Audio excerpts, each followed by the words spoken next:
لله على نعمائه الشاملة وآلائه الكاملة، والصلاة والسلام على سيدنا المصطفى وعلى آله المجتبى. أما بعد، فقد قال الله تبارك وتعالى في كلامه المجيد والفرقان الحميد: أعوذ بالله من الشيطان الرجيم. بسم الله الرحمن الرحيم. لا يأتيه الباطل من بين يديه ولا من خلفه، تنزيل من حكيم حميد. صدق الله العظيم. يا رب صل وسلم دائما أبدا على حبيبك خير الخلق كلهم. سبھی احباب مرتبہ محبت اور اخلاص نیت کے ساتھ درود پاک پڑھتے ہیں۔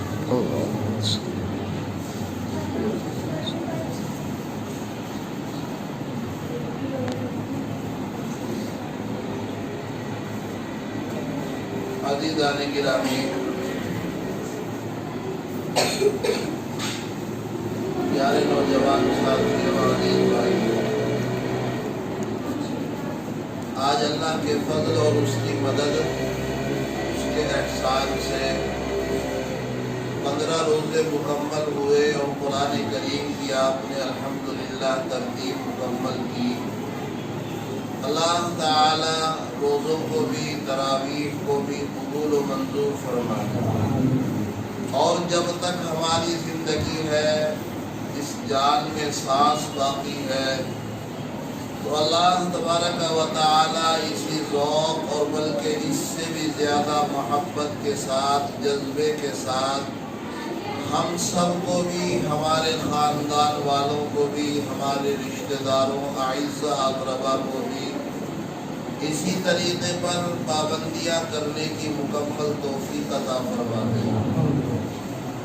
اس بچے نے پڑھا، اللہ اس کو بھی قبول فرما لے، سننے والوں کو بھی قبول فرما لے، اور جس جگہ پڑھا گیا اللہ تعالیٰ اس جگہ بھی خیر و برکت کا نزول فرمائے۔ چند باتیں مجھے عرض کرنی ہے، اللہ تعالیٰ ہم سب کو سمجھ کے ساتھ عمل کی توفیق عطا فرمائے۔ قرآن کریم کے 24ویں پارے سے ایک آیت مبارکہ میں نے آپ کے سامنے تلاوت کی ہے، اسی کے ذیل مجھے 2-3 باتیں کہنی ہیں۔ حقیقت کو سمجھنے کی کوشش کی جائے، ذہنوں میں بٹھایا جائے، اور پھر قرآن کریم کو سمجھا جائے یہ کتاب آخر کیسی کتاب ہے۔ یہ ہمیں سب کو معلوم ہے، بارہا سنا ہے کہ اللہ تبارک و تعالی نے تقریباً 1,24,000 انبیاء کرام علیہم الصلاۃ کو وقتاً فوقتاً بقدر ضرورت اس دنیا میں بھیجا۔ ہر نبی کو اللہ نے جتنی زندگی عطا کی، ہر نبی نے اپنی ذمہ داری کو سمجھ کر اپنی امت کے ساتھ مکمل پابندی اور محنت کے ساتھ میں اپنے فریضے یعنی دعوت کو انجام دیا۔ اسی طریقے پر اللہ تبارک و تعالی نے مختلف نبیوں کو، رسولوں کو مختلف صحیفے عطا کیے، اور اسی طریقے سے تورات کا بھی نزول ہوا، زبور کا بھی نزول ہوا، انجیل کا بھی نزول ہوا، مگر آج پوری دنیا کے اندر نہ تورات، انجیل، زبور کے پڑھنے والے ہیں، نہ پڑھانے والے ہیں۔ ان تمام کتابوں کے اور صحیفوں کے بعد آخر میں ہم سب کے آقا و مولا، نبیوں کے نبی جناب محمد الرسول اللہ صلی اللہ علیہ وسلم کی باری آتی ہے۔ اللہ تبارک و تعالی نے اپنے نبی جناب محمد الرسول اللہ صلی اللہ علیہ وسلم کو بھی کتاب عطا کی۔ اس کتاب کا نام ہے قرآن کریم۔ آج ساری دنیا اس کتاب کو جانتی اور پہچانتی ہے۔ اور ساری دنیا میں اس کتاب کو پڑھا جاتا ہے. اور اگر میں یہ کہہ دوں تو غلط نہ ہو کہ مسلمان ہی نہیں بلکہ قرآن کریم کو غیر مسلم بھی پڑھتے ہیں.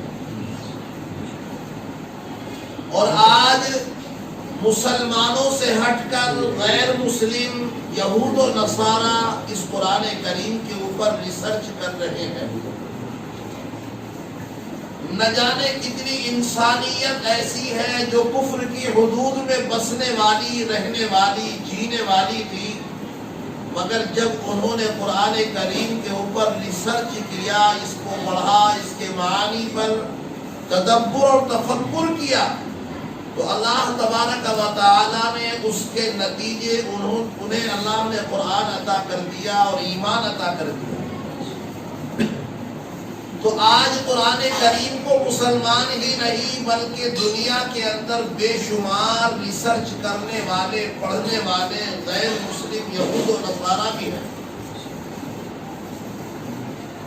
تو آج نہ زبور موجود ہے، نہ انجیل موجود ہے، نہ تورات موجود ہے، نہ اس کے پڑھنے والے موجود ہیں، نہ اس کے پڑھانے والے موجود ہیں، نہ اس کو سمجھنے والے موجود ہیں، نہ اس کو سمجھانے والے موجود ہیں.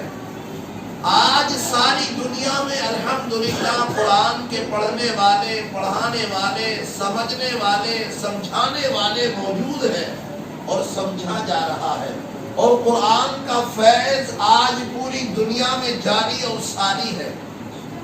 قرآن کریم سے آج ساری دنیا سیراب ہو رہی ہے. اور اس کے علاوہ کوئی ایسی کتاب نہیں جس کو ساری دنیا میں نہیں پڑھا جاتا. یہی ایک ایسی کتاب ہے کہ جس کو ساری دنیا میں پڑھا جا رہا ہے. تورات بھی منسوخ ہو گئی، زبور بھی منسوخ، انجیل بھی منسوخ، اور اس کے علاوہ بہت سے صحیفے اللہ نے نبیوں کو عطا کیے، وہ تمام کے تمام صحیفے منسوخ ہو گئے. قرآن کریم باقی ہے اور قیامت تک باقی رہے گا. جناب رسول اللہ صلی اللہ علیہ وسلم کی نبوت قیامت تک باقی رہے گی. جناب رسول اللہ صلی اللہ علیہ وسلم کے اوپر جس کتاب کا نزول ہوا وہ کتاب بھی باقی رہے گی. جب قرآن کا نمبر آتا ہے تو اللہ نے سارے مہینوں میں سب سے افضل ترین مہینہ رمضان اس کا انتخاب فرمایا. قرآن کریم کا جب نمبر آیا تو اللہ تبارک و تعالی نے ساری راتوں میں سب سے بہترین رات، بابرکت اور فضیلت والی رات شب قدر کا انتخاب فرمایا. اور جب نبیوں کا نمبر آیا تو سارے نبیوں میں سب سے افضل ترین سید الانبیاء والمرسلین کالی کملی والے جناب محمد رسول اللہ صلی اللہ علیہ وسلم کا انتخاب فرمایا. اور جب امت کا نمبر آیا تو امت محمدیہ کا انتخاب فرمایا. اور جب جگہ کا نمبر آیا تو اللہ تبارک و تعالی نے مکہ اور مدینہ کا انتخاب فرمایا. تو شہروں میں سب سے افضل ترین شہر مکہ اور مدینہ ہے. اور مہینوں میں سب سے افضل ترین مہینہ رمضان المبارک ہے. راتوں میں سب سے افضل ترین رات شب قدر ہے. اور امتوں میں سب سے افضل ترین امت محمدیہ صلی اللہ علیہ وسلم ہے.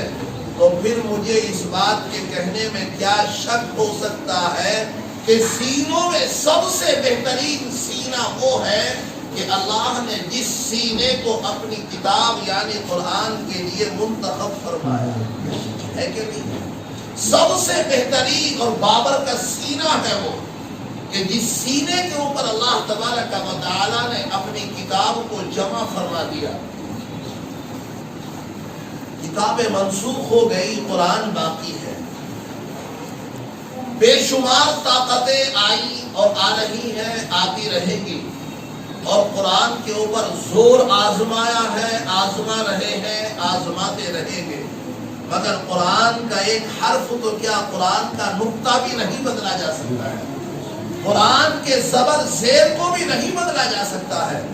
ہاں اتنا ضرور کہوں گا، حق اور سچ ہے اللہ نے ارشاد فرمایا لا یأتیہ الباطل من بین یدیہ، بڑی بڑی طاقتیں آئی، بڑے بڑے فصیح آئے، بڑے بڑے بلیغ آئے، بڑے بڑے ادیب آئے، بڑے بڑے فقیہ آئے اور بڑے بڑے نامور انسان پیدا ہوئے، مگر جب قرآن کریم کے اوپر انگلی اٹھائی تو اللہ تبارک و تعالیٰ نے ان کے نام و نشان کو ختم فرما دیا۔ قرآن کل بھی باقی تھا، آج بھی باقی ہے اور قرآن کل بھی باقی رہے گا۔ قرآن کی آیات تو کیا، قرآن کے پارے تو کیا، قرآن کے حروف تو کیا، قرآن کے نقطوں کو بھی نہیں بدلا جا سکتا ہے۔ قرآن جیسا کل نازل ہوا تھا آج بھی اسی طریقے پر باقی ہے۔ اور قرآن کریم کو خود اٹھا کر کے دیکھے، قرآن فرماتا ہے إِنَّهُ لَقَوْلُ رَسُولٍ كَرِيمٍ ذِي قُوَّةٍ عِندَ ذِي الْعَرْشِ مَكِينٍ، اور کیوں نہ قرآن باقی ہو اپنی شان کے ساتھ، جس نے اس کو نازل کیا وہ بھی بڑا ہے اور جس کے اوپر نازل کیا گیا وہ بھی بڑا ہے۔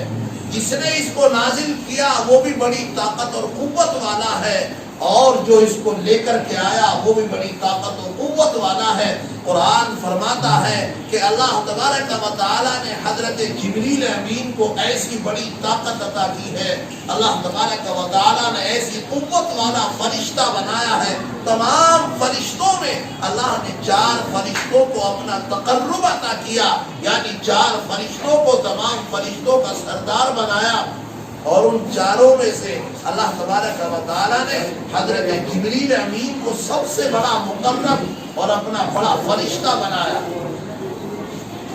اللہ تبارک و تعالیٰ نے قرآن کا نزول فرمایا، حضرت جبریل امین لے کر کے آئے، تو اللہ تبارک و تعالیٰ بھی بڑا ہے، جبریل بھی بڑے ہیں، قرآن بھی بڑا ہے، اور جس نبی کے اوپر اتارا گیا وہ نبی بھی بڑا ہے۔ بعض مفسرین نے یوں فرمایا کہ الف لام میم کے اندر 3 حرف ہے، ایک تو الف اور دوسرے لام اور تیسرے میم۔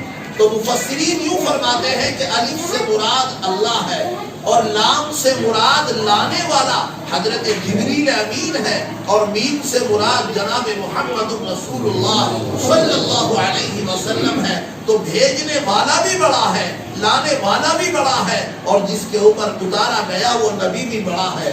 اللہ کے نبی جناب اللہ تبارک و تعالیٰ فرماتا ہے، اللہ نے اپنے فرشتے حضرت جبریل امین کو ایسی طاقت و قوت عطا کی ہے کہ وہ ساری کائنات کو ایک پر کے اوپر اٹھا کر آسمانوں پر لے جا سکتے ہیں، اور وہاں لے جا کر اپنے پر سے ساری کائنات کو نیچے چھوڑ سکتے ہیں۔ ایسی طاقت و قوت اللہ نے حضرت جبریل امین کو عطا کی ہے، یعنی 2 پر عطا کیے ہیں، ایک پر کے اندر اللہ نے ایسی طاقت عطا کی ہے۔ تو اللہ نے جس فرشتے کے ذریعے اس کلام کو بھیجا، اس قرآن کو بھیجا، وہ فرشتہ بھی بڑا ہے، اور جس کے اوپر لایا گیا وہ بھی بڑا ہے۔ تو نہ لانے والے میں شک ہے، نہ بھیجنے والے میں شک ہے، اور نہ جس کے اوپر اتارا گیا اس میں شک کیا جا سکتا ہے۔ یہ جیسا نازل ہوا تھا ایسا ہی کل بھی تھا، آج بھی ہے اور کل بھی باقی رہے گا۔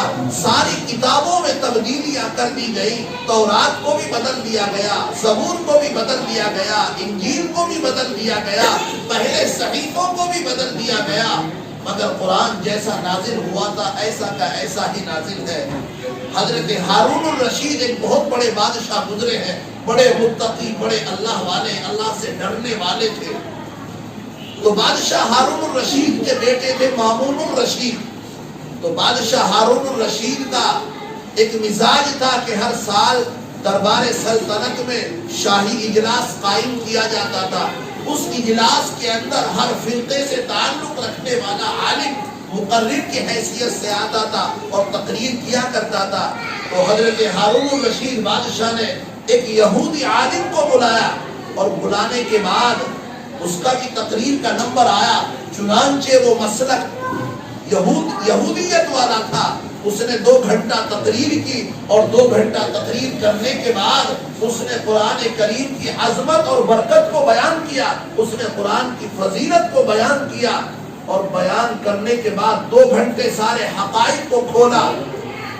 اس کے بعد میں اپنا وقت پورا ہوا بادشاہ الگ تنہائی میں ان کو لے کر کے گئے اور لے جانے کے بعد میں یوں فرمایا، او عالم، او اللہ کے بندے، تیرا بیان حق ہے اور سچ ہے، تیری بات میں شک نہیں ہے، تو نے قرآن کی عظمت اور حقیقت کو بیان کیا، تو نے قرآن کی فضیلت کو بیان کیا، مگر تیرا مسلک تو یہودیت ہے، اگر یہ باتیں تیری زندگی میں آ جائیں تو قوم کو تجھ سے بڑا نفع ہوگا۔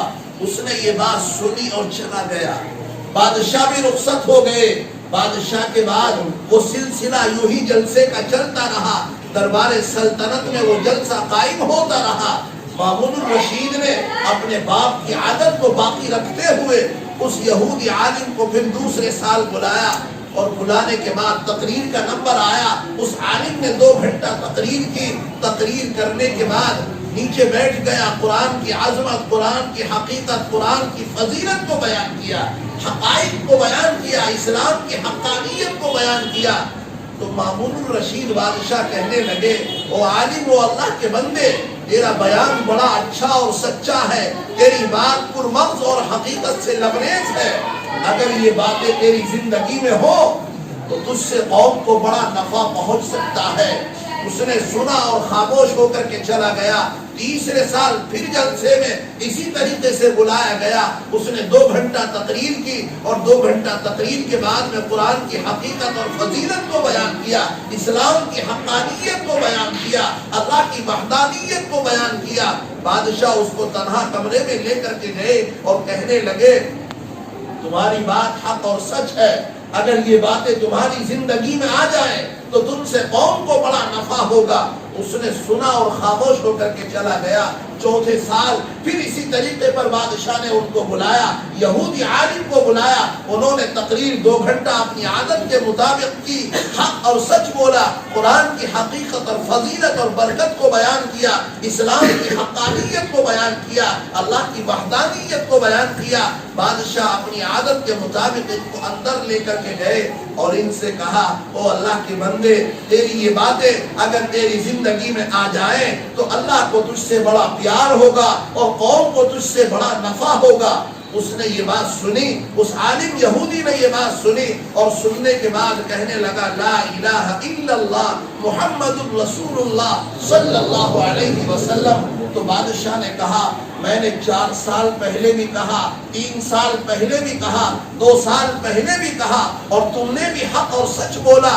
جو بات 4 سال پہلے بولی تھی وہی 2 سال، وہی 3 سال اور وہی اس سال بولی، مگر یہ کلمہ جو آج تم نے میرے جواب میں بولا ہے، یہ کلمہ پہلے نہیں بولا۔ وہ کہنے لگا، اگر آپ پوچھتے ہیں تو سن لیجئے اور بات کو سمجھ لیجئے، میں عالم ہوں، اس میں کوئی شک نہیں، مگر اللہ نے مجھے 2 ہنر اور 2 فن اور عطا کیے ہیں۔ کہا وہ کیا؟ کہ میں کاتب ہوں، میں بہت اچھا لکھنا جانتا ہوں اور بہت جلد لکھنا جانتا ہوں، یعنی اچھا بھی لکھتا ہوں اور بہت جلد بھی لکھتا ہوں۔ کہا تو پھر کیا ہوا؟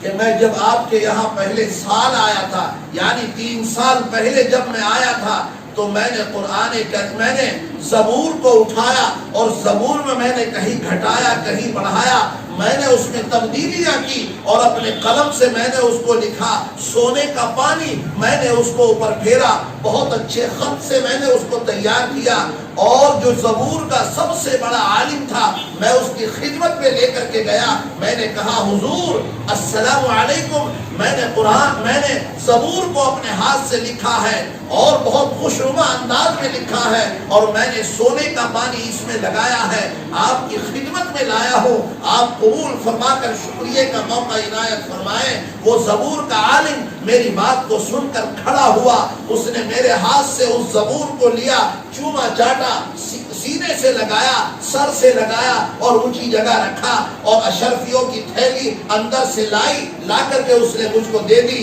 میں چلا آیا، جب میں نے زبور کے اندر تبدیلی کی تو میری ہمت بڑھی، میری طاقت اور بڑھ گئی، میری جرأت اور بڑھ گئی۔ میں نے انجیل کو اٹھایا، انجیل میں نے تبدیلیاں کی، کہیں گھٹایا کہیں بڑھایا، اور میں نے اس کو اپنے قلم سے تیار کیا، سونے کا پانی لگایا، اور جو انجیل کا سب سے بڑا عالم تھا میں اس کے پاس لے کر کے گیا۔ حضور والا، میں آپ کی خدمت میں زبور کو لے کر کے آیا ہوں، میں نے اس کو اپنے قلم سے لکھا ہے، سونے کا پانی میں نے اس میں استعمال کیا ہے، قبول فرما کر شکریہ کا موقع عنایت فرمائے۔ وہ عالم کھڑا ہوا، اس نے سینے سے لگایا، چوما چاٹا اور اس کو اونچی جگہ پر رکھا اور اشرفی کی تھیلی مجھے لا کر کے دی، میں خوش ہو کر کے چلا آیا۔ اسی طریقے سے میں نے تیسرے سال میں نے تورات کو اٹھایا اور اس کے اندر میں نے کمی کدی کی، بڑھایا گھٹایا اور سونے کا پانی لگایا۔ جو تورات کا سب سے بڑا عالم تھا میں اس کی خدمت میں لے کر کے گیا، میں نے کہا حضور والا میں نے اپنے قلم سے تیار کیا ہے، سونے کا پانی لگایا ہے، آپ کی خدمت میں لایا ہوں، قبول فرما کر شکریہ کا موقع عنایت فرمائے۔ وہ عالم کھڑا ہوا، اس نے اس کو اپنی بڑی عظمت سے ہاتھ میں لیا، چوما چاٹا سینے سے لگایا، اونچی جگہ پر رکھا اور اشرفی کی تھیلی مجھے لا کر کے دی، میں چلا آیا۔ تینوں کام میں نے کر لیے، تورات کو بھی بدل ڈالا، زبور کو بھی بدل ڈالا، انجیل کو بھی بدل ڈالا اور ان کے عالموں کو بھی دکھا ڈالا۔ انہوں نے سمجھ لیا ٹھیک ہے، اچھا ہے، میری چال اور میرا فریب، میرا دھوکہ کام کر گیا، مجھے دنیا بھی مل گئی اور میں نے گھٹا بڑھا بھی دیا۔ اب چوتھے سال یعنی کہ یہ سال جو گزرا ہے، میں نے قرآن کو اٹھایا اور قرآن کے اندر میں نے گھٹایا بڑھایا، اس کو کمی کی کہیں بڑھایا اور ایک میں حافظ قرآن کے پاس لے کر کے گیا، میں نے کہا السلام علیکم، انہوں نے کہا کیسے؟ کہا میں نے قرآن کریم کو اپنے ہاتھ سے لکھا ہے، سونے کا پانی لگایا ہے، آپ کی خدمت میں لے کر کے آیا ہوں، قبول فرما کر شکریہ کا موقع عنایت فرمائے۔ وہ حافظ قرآن میری اس بات کو سننے کے بعد میں کھڑا ہوا اور قرآن کریم کو اپنے ہاتھ میں لیا اور قرآن کو کھولنے کے بعد اس کو پڑھنا جو شروع کیا تو میری غلطی پکڑی گئی، کہیں گھٹانا پکڑا گیا، کہیں گھٹانا پکڑا گیا، کہیں بڑھانا پکڑا گیا۔ حافظ قرآن نے قرآن کو ایک طرف رکھا اور قرآن کو ایک طرف رکھنے کے بعد ایک تھپڑ جو میرے زور سے مارا، میں وہاں سے بھاگا اور اٹھا چلا آیا اور میری سمجھ میں آ گیا، اللہ کا پیغام میرے ذہن میں بیٹھ گیا اور مجھے اللہ کا وہ پیغام سمجھ میں آ گیا، مجھے اللہ کی وہ بات یاد آ گئی کہ اس کے نازل کرنے والا اللہ ہے، اس کی حفاظت کرنے والا بھی اللہ ہے۔ کتنا بھی بڑا کوئی عالم آ جائے، کتنا بھی خوشنما کوئی عالم آ جائے، کوئی ادیب آ جائے، کوئی مقرر آ جائے، کوئی مبلغ آ جائے، کوئی مفسر آ جائے، کوئی محدث آ جائے، ادیب زمانہ آ جائے، کتنا بھی بڑا کوئی شاعر آ جائے، کتنا بھی بڑا کوئی کاہن آ جائے، مگر اللہ کی کتاب کو بدلا نہیں جا سکتا ہے۔ اس روز میری سمجھ میں آ گیا یقیناً یہ اللہ کا وہ پیغام ہے جو آج تک میرے دل میں نہیں بیٹھا تھا، جو آج تک میری آنکھوں سے گزرا تھا، میرے کانوں سے گزرا تھا، مگر میرے دل میں اس کا اطمینان نہیں ہوا تھا۔ میں سمجھتا تھا کہ بڑھایا بھی جا سکتا ہے، گھٹایا بھی جا سکتا ہے، لہذا جب میں نے اس کو سمجھ لیا تو اب آپ کی دعوت میرے دل میں اتر گئی کہ واقعتاً قرآن حق ہے، قرآن سچ ہے، قرآن جیسا آیا تھا ایسا ہی باقی ہے، قرآن کو نہ گھٹایا گیا، قرآن کو نہ بڑھایا گیا، قرآن اپنی عظمت کے ساتھ، اپنی رفعت کے ساتھ باقی ہے۔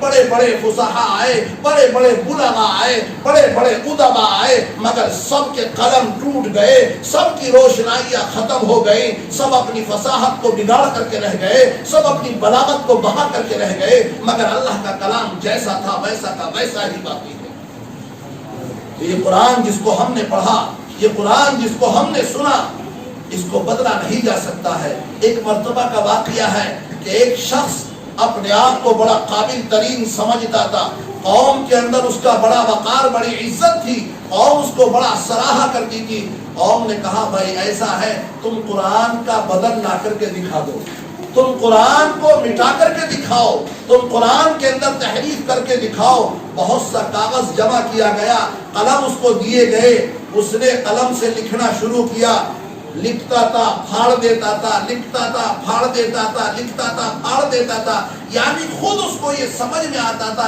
کہ یار قرآن کا وزن تو کچھ ہے ہی نہیں، جو قرآن ہے اس کا بدل تو میرے لکھنے میں کچھ ہے ہی نہیں۔ اس نے بڑی محنتوں کے بعد میں ایک مرتبہ لکھا الفیل ملفیل۔ اس نے جو آپ نے جو ایک سورت سنی ہوگی قرآن کریم کے 30 پارے میں ہے، الم تر کیف فعل ربک باصحاب الفیل الم یجعل کیدہم فی تضلیل، تو اس نے اس کا بدل لکھا کیا، الفیل ملفیل وما ادراک ملفیل ذنبہ طویل خرطومہ قلیل، یعنی کہ ہاتھی ایسا ہے اس کی سونڈ کیا ہے، الفیل ملفیل وما ادراک ملفیل، ہاتھی ایسا ہاتھی ہے، تم جانتے ہو ہاتھی کیسا ہے؟ ذنبہ طویل، اس کی دم کیا ہے اور اس کی سونڈ کیا ہے، لمبی ہے، اور دم کیا ہے اس کی، چھوٹی ہے۔ اس نے دیکھا یار میں نے لکھ کیا دیا، میں نے بنا کیا دیا، اس سے کوئی وزن ہی نہیں ہے۔ وہاں تو باقاعدہ اصحاب فیل کا ایک مفصل واقعہ ہے۔ بیت اللہ کے انہدام پر جو ابابیل کا ایک لشکر آیا تھا، بیت اللہ کو جو ابرہا اپنے ہاتھی کا لشکر لے کر کے گرانے کے لیے آیا تھا، سارا مکہ خالی ہو گیا تھا۔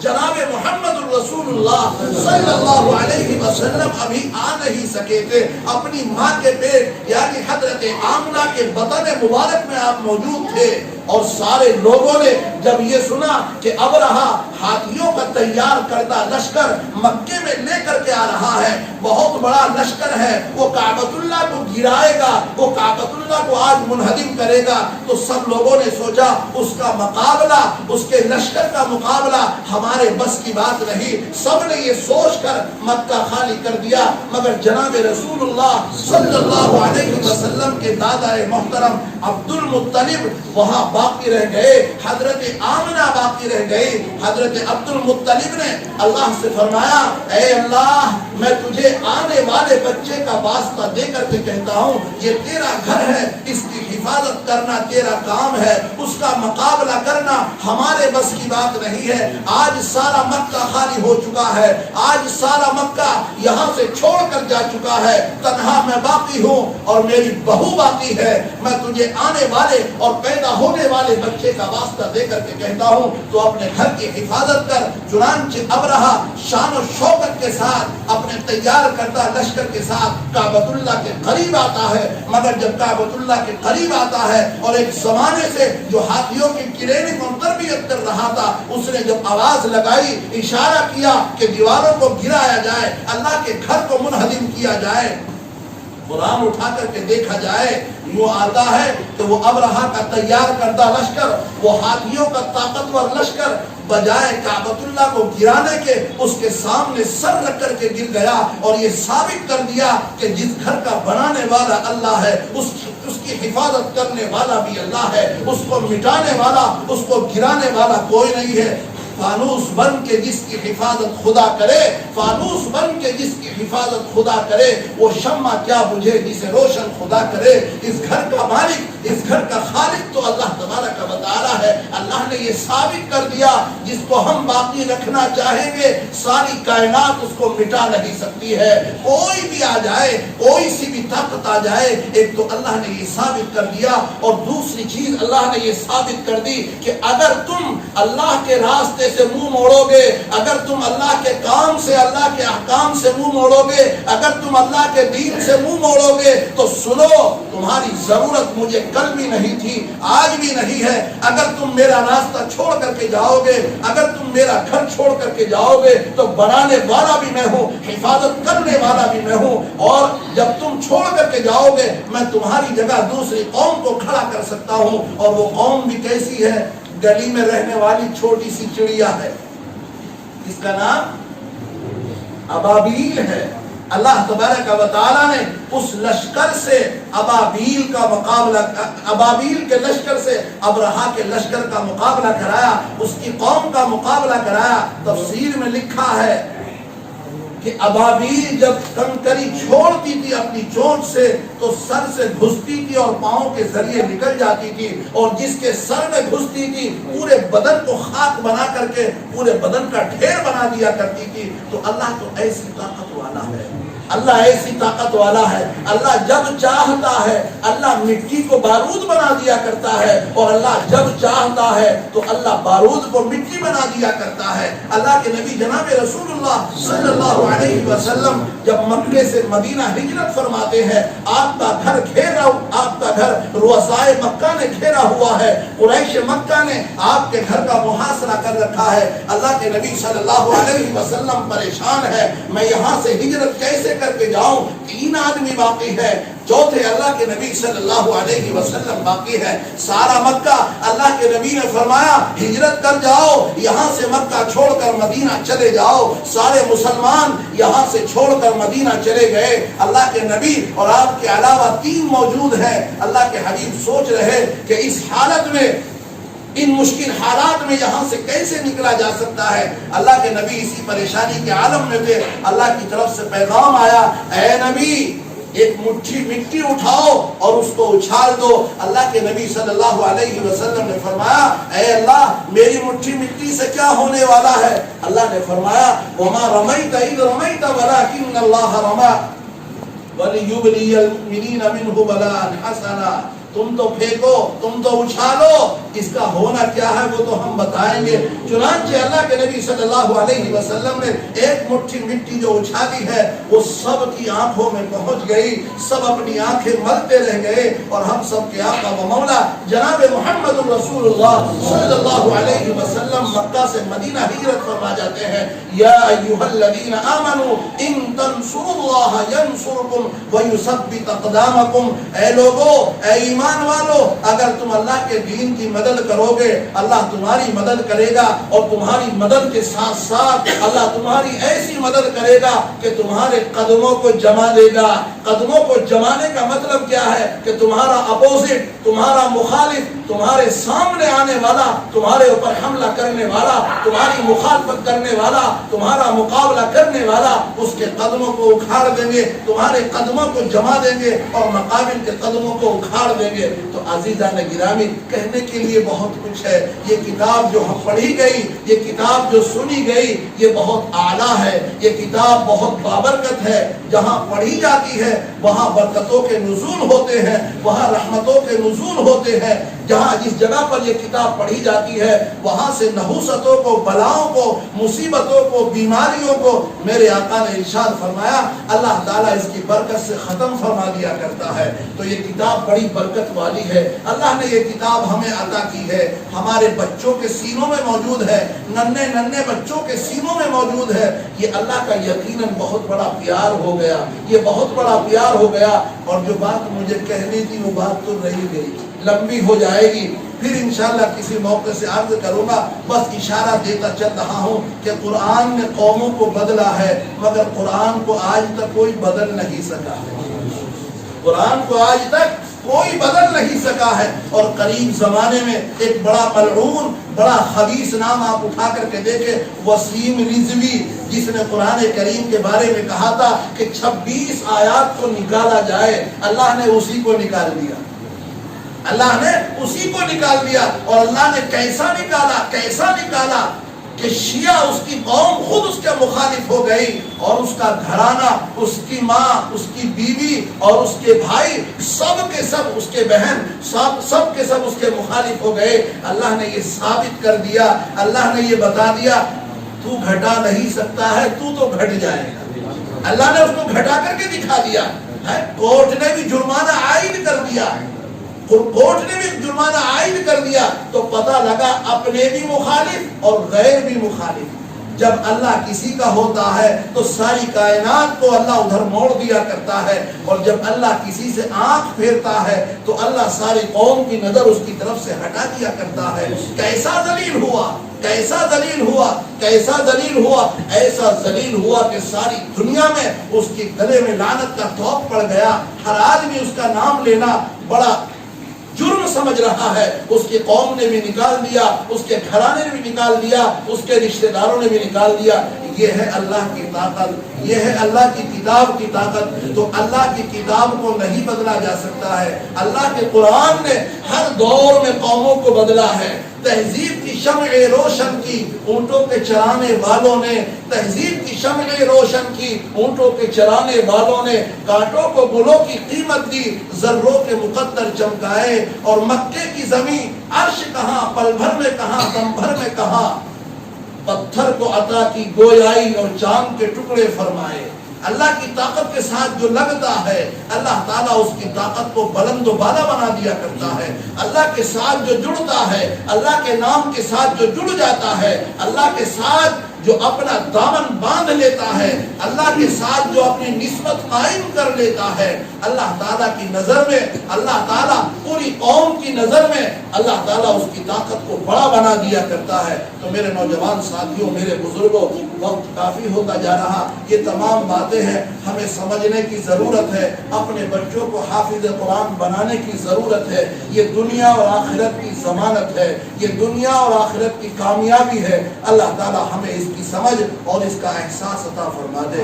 وآخر دعوانا ان الحمد للہ رب العالمین۔